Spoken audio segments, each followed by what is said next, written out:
അസ്സലാമു അലൈക്കും. കച്ചി language ട്യൂട്ടോറിയൽസിൻ്റെ video ക്ലാസ്സായ CLT വോയിസിലേക്ക് എല്ലാവർക്കും സ്വാഗതം.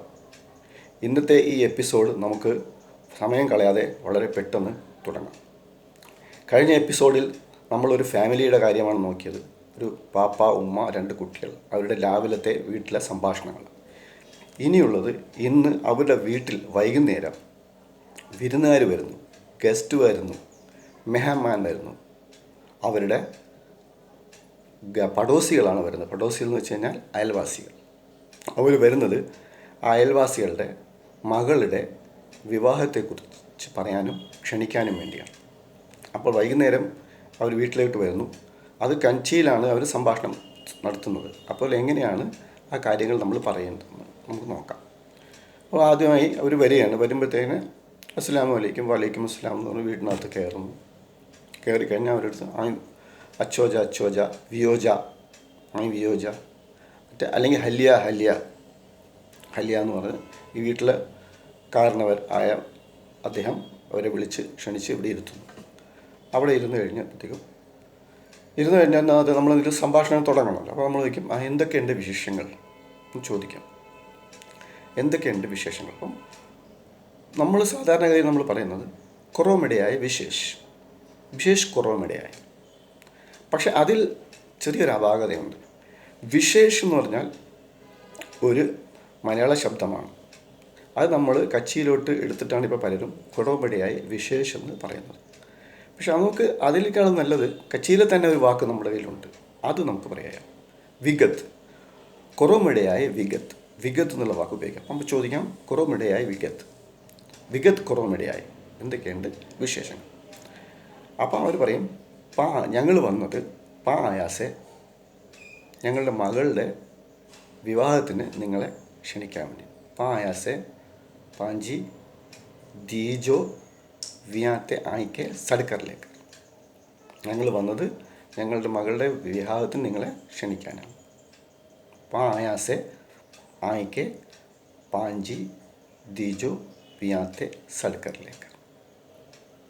അത് ഞങ്ങളുടെ മകളുടെ വിവാഹം ഈ മാസം 20-ാം തീയതി ടൗൺ ഹാളിൽ വെച്ച് ആണ് നടക്കുന്നത്. നിങ്ങൾ കുട്ടികളെയും കുടുംബസമേതം വരണം എന്നാണ് പറയാൻ പോകുന്നത്. അപ്പം അവരെന്ത് പറയും? അവർ പറയുന്നത്, പാഞ്ചി ദീജോ വിയാ ഈ മേനോ വിയെ താരീഖ്. പാഞ്ചി ദീജോ വിയ ഈ മേനോ വിയെ താരീഖ് നെഹ്റു മെമ്മോറിयल टाउन हॉल में रखी करे 12 बजे നിക്കാഹ്. നെഹ്റു മെമ്മോറിയൽ ടൗൺ ഹാളിൽ വെച്ച് 12 മണിക്കാണ് നിക്കാഹ്.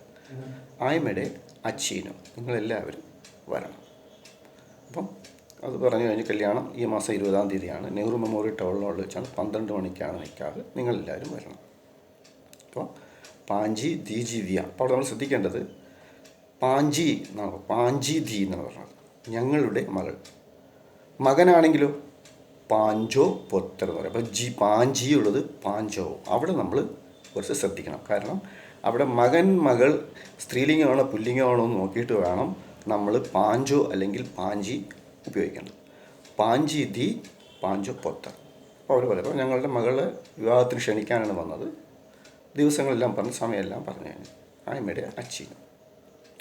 അത് കഴിഞ്ഞിട്ട് അപ്പോൾ ഇൻഷാ അല്ലാ പാമയുടെ അച്ചീന്ത എന്ന് പറഞ്ഞു, ഞങ്ങളെല്ലാവരും വരും ഇൻഷാ അല്ലാ എന്ന് പറഞ്ഞിട്ട്. അപ്പോൾ ഇവർ കുശലാന്വേഷണം പിന്നെ തുടങ്ങിയാണ്. ബച്ച കിട വസ്യ അല്ലെ ബച്ച കിട ഇങ്ങനെ ചോദിക്കാം. ബച്ച കിട വസ്യ. ഇപ്പോൾ അതായത് കുട്ടികൾ എവിടെ പോയി? ഇപ്പോൾ പറയും ബച്ച വേഞ്ചലിലെ ഒസ്യ. കുട്ടികൾ കുളിക്കാൻ പോയി. ബച്ച വേഞ്ചലിലെ ഒസ്യ അല്ലെങ്കിൽ ബച്ച വേഞ്ചന്ത. കുട്ടികൾ കുളിക്കുന്നു. ഇനി നമ്മൾ സംസാരിക്കുമ്പോഴേക്കും ഇത്രയും നീട്ടിയൊരു സെൻറ്റൻസ് പറഞ്ഞില്ലെങ്കിലും കുഴപ്പമില്ല. ബച്ച വേഞ്ചലിലെ ഒസന്ത, ബച്ച വേഞ്ചലിലെ ഒസ്യ, ബച്ച വേഞ്ചന്ത ഇങ്ങനെയൊന്നും പറയാത്ത ബച്ച കിടാസ്യ വേഞ്ചന്ത. അപ്പം അതിൽ നമ്മുടെ ആശയം വിനിമയം നടന്നു കഴിഞ്ഞു. നമ്മൾ ഉദ്ദേശിച്ച കാര്യം നമ്മൾ പറഞ്ഞു കഴിഞ്ഞു. കുട്ടികൾ കുളിക്കുന്നു, വേഞ്ചന്ത. വേറെ അപ്പോൾ ആ ഒരു ഫുൾ സെൻറ്റൻസ് നമ്മളവിടെ പറയുന്നില്ല. ഫുൾ സെൻറ്റൻസ് പറയുകയാണെങ്കിൽ ബച്ച വേഞ്ചലിലെ ഒസ്യ അല്ലെങ്കിൽ ബച്ച വേഞ്ചന്ത. അപ്പോൾ നമ്മൾ സംഭാഷണത്തിനിടയ്ക്ക് നമുക്കിത് കുറയ്ക്കാൻ പറ്റും. അപ്പോൾ ബച്ച വേഞ്ചൻത ആയി വഹാർത്തെ ഒസ്യാനൊക്കെ. നിങ്ങൾ ഓഫീസിൽ പോയില്ലേ?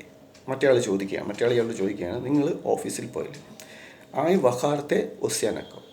അപ്പോൾ ഈ വഹാർ എന്നുള്ള ശബ്ദം ഒരു സംശയം വന്നു. വഹാർ എന്നുള്ളത് പാണ്ഡികശാലയാണ് വഹാർ എന്ന് പറയുന്നതെന്നാണ്. പക്ഷേ അതിനോട് എനിക്ക് യോജിപ്പില്ല. കാരണം നമുക്കൊരു ഓഫീസിനെ വഹാർ എന്ന് പറയാം. പക്ഷേ ഇന്ന് പലരും ഇംഗ്ലീഷ് ഭാഷയിൽ മലയാള ഭാഷയിൽ അത് ഓഫീസ് പിന്നെ ദുക്കാൻ എന്നൊക്കെ പറയുന്നുണ്ട്. പക്ഷേ നമുക്ക് നമ്മുടെ ഭാഷയിൽ ഒരു വഹാർ എന്ന് പറഞ്ഞൊരു വാക്കുള്ളപ്പോൾ അത് ഉപയോഗിക്കുന്നതായിരിക്കും കുറച്ചുകൂടി ഉചിതം. അപ്പം ആയി അജ് വഹാർത്തെ ഒസ്യാനാക്കോ. നിങ്ങളിന്ന് ഓഫീസിൽ പോയില്ലേ? അപ്പോൾ അയാൾ പറയും ആ ഒസ്യോസ് എവർ ആയോ ചെയ്യാം, ഇപ്പോൾ വന്നതേ ഉള്ളൂ. ഞാൻ പോയിരുന്നു, ഇപ്പോൾ വന്നതേ ഉള്ളൂ. അപ്പോൾ അത് കഴിയുമ്പോഴേക്കും മറ്റൊരു എഴുന്നേൽക്കുകയാണ്. കാരണം വിവാഹത്തിന് വേണ്ടി ക്ഷണിച്ചു കഴിഞ്ഞു, സടിക്കരികില ക്ഷണിച്ചു കഴിഞ്ഞു വിവാഹത്തിന് വേണ്ടി. അവർക്ക് ഇനി പോകേണ്ട ആവശ്യമുണ്ട്. അപ്പോൾ ഇവർ വന്നത് വിവാഹത്തിന് വിളിക്കാൻ വേണ്ടിയാണ്. വിളിക്കാൻ എന്നുള്ളത് നമ്മൾ ക്ഷണിക്കുക എന്നാണ്. ക്ഷണിക്കുക നമ്മൾ ഇംഗ്ലീഷിൽ ഇൻവൈറ്റ് എന്ന് പറയും, മലയാളത്തിൽ ക്ഷണിക്കുക എന്ന് പറയും. കച്ചിയിൽ സഡ്ക്കറിലെ ആയാസേക്കർ എന്നാണ് പറയുന്നത്. സഡ് എന്ന് പറഞ്ഞാൽ വിളി എന്നാണ്. സഡ് എന്നാണ് അർത്ഥം. സഡ് എന്ന് പറഞ്ഞാൽ വിളി. ക്ഷണനം എന്നുകൂടി അർത്ഥം കൂടി സഡിനുണ്ട്. പായ് ആയിക്കെ സഡ്ക്കറിലെ ആയാസേക്കർ. ഞങ്ങൾ നിങ്ങളെ വിളിക്കാൻ വന്നതാണ്. സഡ് എന്നുള്ള വാക്കിന് പല അർത്ഥങ്ങളുണ്ട്. വിളിയെന്നുണ്ട്, ക്ഷണനമുണ്ട്. അപ്പോൾ നമുക്കിവിടെ ഈ സന്ദർഭത്തിൽ സഡ്ക്കറിലെ ആയ. അപ്പോൾ നമ്മളൊക്കെ ചോദിക്കുകയാണ് ഫലാനേജോ ദീജോ വിയ ആയേ ആയിക്കെ സഡ ആയേക്കോ. അത് ഇന്ന ആളുടെ മകളുടെ കല്യാണമാണ്, നിങ്ങൾക്ക് വിളിയുണ്ടോ, നിങ്ങൾക്ക് ക്ഷണമുണ്ടോ ആണ് ചോദിക്കുന്നത്. സഡ് എന്നുള്ള വാക്ക് അവർക്ക് ഉപയോഗിക്കാം. പിന്നെ അത് കഴിഞ്ഞ് ഒരു ഇറങ്ങാൻ നേരത്ത് ചായ പീക്കൽ വസന്താസ് എന്ന് പറയുകയാണ്. ഈ വീട്ടുടമസ്ഥൻ പറയാണ്, വീട്ടുടമ അതായത് അത് ആ വീട്ടിൻ്റെ മെയിനായിട്ടുള്ള ആൾ പറയാണ്, നമുക്ക് ചായ കുടിച്ചിട്ടുണ്ട്, ചായ പീക്കൽ വസന്താസ്. അപ്പം ചായ കുടിച്ചിട്ട് ചായ പീക്കലെ വസന്താസ്. അപ്പോൾ അവർ പറയാണ് നാപ്പെ എവർ ടൈം നായ പാക്കെ ബിയോ ബൊത്രെ ജഗാത്തെ ബേറോ ഒസ്നോ ആയ. പാക്കെ എവർ ടൈം നായ പാക്കെ ബൊത്രെ ജഗാത്തെ ബേറോ ഒസ്നോ ആയ. അത് നമുക്ക് സമയമില്ല, ഞങ്ങൾക്ക് 2-3 സ്ഥലത്ത് കൂടി പോകാനുണ്ട്. സോ ടൈം നായ, ടൈം എന്നുള്ള ആ വാക്ക് അവർ ഉപയോഗിച്ചത് ഇംഗ്ലീഷ് വാക്കാണ് ഇപ്പോൾ പറഞ്ഞത്. പക്ഷേ സാധാരണ നമ്മൾ സംസാരിക്കുമ്പോൾ ഇംഗ്ലീഷ് വാക്കുകളും പലപ്പോഴും കയറി വരും. അപ്പോൾ ടൈമിനെന്ന് പറഞ്ഞാൽ വക്ത് എന്ന് പറയാം. വക്തിനായ എന്ന് പറയാം. വക്ത് എന്ന് പറയാം. ടൈമിന് വക്ത് എന്ന് പറയാം. പക്ഷെ സാധാരണഗതിയിൽ നമ്മൾ സംസാരിക്കുമ്പോൾ, നമ്മളിപ്പോൾ മലയാളം സംസാരിച്ചാലും ഹിന്ദി സംസാരിച്ചാലും ഉറുദു സംസാരിച്ചാലും നമ്മൾ കുറച്ച് ഇംഗ്ലീഷ് വാക്കുകൾ അതിനിടയിൽ കയറി വന്നു പോകും. അത് നമ്മൾ ഇംഗ്ലീഷ് ഭാഷ കൈകാര്യം ചെയ്യുന്നവരായതുകൊണ്ടും ഇംഗ്ലീഷ് ഭാഷയില്ലാതെ നമുക്ക് ജീവിക്കാൻ പറ്റാത്തത് കൊണ്ടുമാണ് അങ്ങനെ സംഭവിച്ചു പോകുന്നത്. അതിൽ യാതൊരു തെറ്റുമില്ല. പക്ഷെ നമുക്ക് പ്യുവറായിട്ടുള്ള കച്ചി പറയുന്നുണ്ടെങ്കിൽ ടൈം എന്നുള്ള വാക്ക് മാറ്റി ടൈമിനായ പാക്കെ ഒസ്നു ആയ, ജൽദി ഒസ്നു ആയ, ബൊത്രെ ജഗത്തെ ബി ഒസ്നു ആയ, അങ്ങനെ പറയും. അപ്പോൾ അവരിന്ന് വന്ന് ഇവർ ഇൻവൈറ്റ് ചെയ്ത് പോയി. കുട്ടികളുടെ എന്താണെന്ന് ചോദിച്ചു. കുട്ടികൾ കുളിക്കുകയാണ്, വേഞ്ചൻത എന്ന് പറയും. അപ്പോൾ അവിടെ നമ്മളിപ്പോൾ നോട്ട് ചെയ്യേണ്ട ഇന്നത്തെ ടിപ്പ് എന്ന് വെച്ച് കഴിഞ്ഞാൽ വച്ച വേഞ്ചൻത എന്നുള്ള കാര്യത്തെ കുറിച്ച് വേഞ്ചൻത എന്നാണ് പറയുക, പ്ലൂരലാണ് നമ്മൾ പറഞ്ഞിരിക്കുന്നത്. ബച്ച എന്ന് പറയുമ്പോഴത്തേക്ക് പൊത്തർ വേഞ്ചെത്തോ, ദി വേഞ്ചെത്തി, ബച്ച വേഞ്ചൻത. പിന്നെ അതുപോലെ തന്നെ ഇൻവിറ്റേഷനിൽ മൂഞ്ചി ദി മൂഞ്ചി എന്നാണ് പറയേണ്ടത്. പൊത്തറാണെങ്കിൽ മൂഞ്ചോ പൊത്തർ. അപ്പോൾ പൊത്തറും ദീയോ ഉള്ളത് അത് പുല്ലിംഗമാണോ സ്ത്രീലിംഗമാണോ എന്ന് നോക്കിയിട്ട് വേണം നമ്മൾ മൂഞ്ചോ അല്ലെങ്കിൽ മൂഞ്ചി എന്നുള്ള വാക്കുകൾ ഉപയോഗിക്കാൻ ശ്രദ്ധിക്കേണ്ടത്. അപ്പോൾ ഇന്നത്തെ ക്ലാസ്സിലേക്ക് വേണ്ടി ഈ ചെറിയൊരു കാര്യം മാത്രമേ ഞാൻ പറയുന്നുള്ളൂ.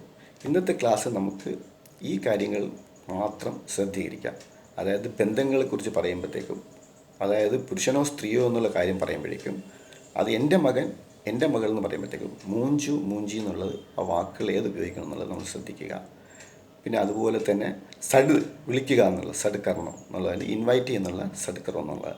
പിന്നെ വേറൊരു കാര്യം കൂടി പറയാനുള്ളത്, നമ്മൾ ഇൻവൈറ്റ് ചെയ്യുമ്പോഴത്തേക്കും വിത്ത് ഫാമിലി, നിങ്ങൾ വിത്ത് കുടുംബസമേതം വരണമെന്ന് പറയുമ്പോഴത്തേക്കും ഫാമിലിയിൽ നിന്ന് കച്ചിയിൽ വാക്കുകൾ ഞാൻ നോക്കിയിട്ട് കച്ചിയിൽ ഒരു പ്യൂർ വാക്കായിട്ട് കിട്ടിയിട്ടില്ല. ഇപ്പോൾ ഖാൻദാൻ, ഗുജറാത്തിയിൽ സിന്ധിയിൽ ഖാൻദാൻ എന്ന് പറയും, ഗർബാർ എന്ന് പറയും. ഗുജറാത്തിയിൽ കുടുംബ് പരിവാർ എന്ന് പറയും. ഖാൻദാൻ, ഗർബാർ, കുടുംബ് പരിവാർ എന്നൊക്കെ പറയും. അപ്പം ഇതെല്ലാം ഗുജറാത്തിയും സിന്ധിയും വാക്കുകളാണ്. അപ്പം ഗർഭാർ എന്നുള്ള വാക്കായിരിക്കും എൻ്റെ അഭിപ്രായത്തിൽ കുറേ കൂടി സൂട്ടബിൾ ആയിട്ടുള്ള, ഫാമിലിക്ക് കുറേ കൂടി സൂട്ടബിൾ ആയിട്ടുള്ളത് ഗർഭാർ എന്നുള്ള വാക്കായിരിക്കും. അത് നിങ്ങൾ ചിന്തിക്കുക. നിങ്ങൾ മറ്റുള്ളവരെ ഡിസ്കസ് ചെയ്തിട്ട് നിങ്ങളുടെ അഭിപ്രായങ്ങൾ കമൻറ്റ്സ് കോളത്തിൽ എഴുതുക. ഇന്നത്തെ എപ്പിസോഡ് നിങ്ങൾ ലൈക്ക് ചെയ്യുക. എല്ലാവർക്കും നന്ദി. CLTയുടെ വക നന്ദി. അസ്സലാമു അലൈക്കും.